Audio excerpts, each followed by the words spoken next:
So in today's tip, I'm going to show you how you can store your acrylic paint and keep it wet for days. I like using these yogurt pots from the supermarket, and I simply close them with special lids, which you can apparently buy on the internet rather easily. Mine looked like this when they came to me, and that works actually pretty well. You can spray a bit of water on the paint or mix in a bit of water, and this way the paint really stays wet for quite some time. I keep them like this for even weeks and months sometimes.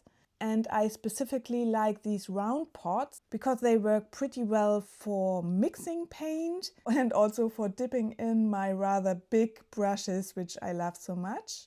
And you can also put paint leftovers into a pot like this, even if you mixed it on your palette. Just put it in the little pot afterwards, put the lid on, and you should be fine.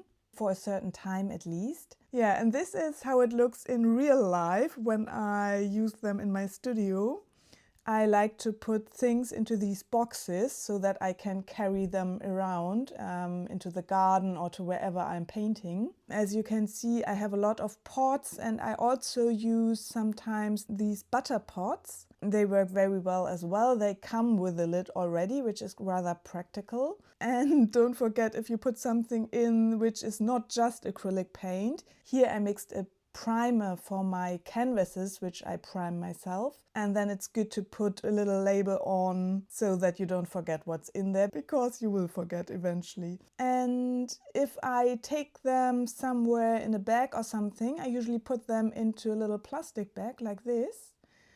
And yeah, just let me quickly show you how these pots look inside actually. Lovely colors, which I used on one of my most recent paintings, which is this one here. It's not completely finished, and it's also not my usual style. I tried out something new on there, but I love it a lot. And yeah, that's pretty much what I wanted to show you today.